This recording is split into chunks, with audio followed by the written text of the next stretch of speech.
Hey, salut chers amis, j'espère que vous vous portez bien, d'où vous soyez, bonjour ou bonsoir pour certains, parce que ici il est 13h20 à peu près, donc c'est un peu le milieu de la journée. Donc je fais cette petite vidéo pour partager avec vous juste une pensée que j'ai reçue alors que j'ai échangé avec un ami sur WhatsApp.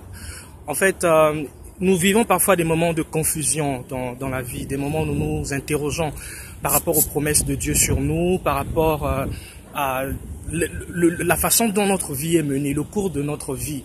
Nous traversons des périodes ténébreuses, nous prions, nous n'entendons pas Dieu, nous cherchons des instructions que nous ne recevons pas. Bref, c'est le noir total, c'est la confusion totale. Alors j'ai traversé un moment pareil aussi à une époque donnée, de façon répétitive en tout cas. Alors le Seigneur m'avait donné une parole qui est donc celle de Psaume 23 que je devais méditer, celle que beaucoup connaissent, l'Éternel est mon berger, l'Éternel est mon berger, je ne manquerai de rien, ainsi de suite. Et un peu plus loin, il est dit que lorsque je marche dans la vallée de l'ombre de la mort, je ne crains aucun mal, parce que ta houlette et ton bâton me rassurent. Dans la période de confusion, dans la période de noir total, la seule chose qui peut nous garantir l'avancée en toute sécurité, c'est la houlette et le bâton de notre Dieu. Ce sont ses commandements. Quelles sont les instructions que tu as écoutées de Dieu? Quelle est cette parole qui est restée dans ton cœur? Cette parole à laquelle tu peux t'accrocher pour continuer à mener ta vie comme il se doit. Alors c'est vraiment ce qui m'a beaucoup aidé dans ces moments de ténèbres, pour ne pas m'éparpiller, pour ne pas faire des mauvais choix, pour être capable de dire non à certaines sollicitations pour lesquelles je n'avais pas forcément de la paix. Et donc c'est important, c'est important. En moment de confusion, nous ne devons pas prendre beaucoup de décisions, nous devons plutôt nous accrocher au dépôt de la parole de Dieu que nous avons en nous. Et surtout faire confiance en Dieu. Faire comme David, dire que l'Éternel est mon berger, je ne manquerai de rien. Si le Seigneur ne vous donne pas quelque chose aujourd'hui, s'il y a une de vos prières qui n'est pas exaucée aujourd'hui, ça ne veut pas forcément dire que le Seigneur a dit non. Il peut dire attends un peu, grandis un peu. Le Seigneur peut peut-être vouloir nous emmener à une autre instruction, veut nous instruire, veut nous apprendre des choses nouvelles, veut peut-être nous permettre de grandir encore un peu plus. Et c'est souvent ça.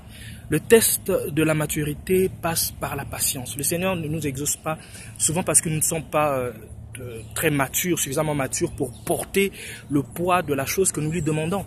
On ne donnera pas à un enfant une arme à feu, on ne donnera pas à un enfant certains types de jeux parce qu'il ne va rien en faire. Vous n'allez quand même pas donner un jouet électronique à un gamin de 3 ans.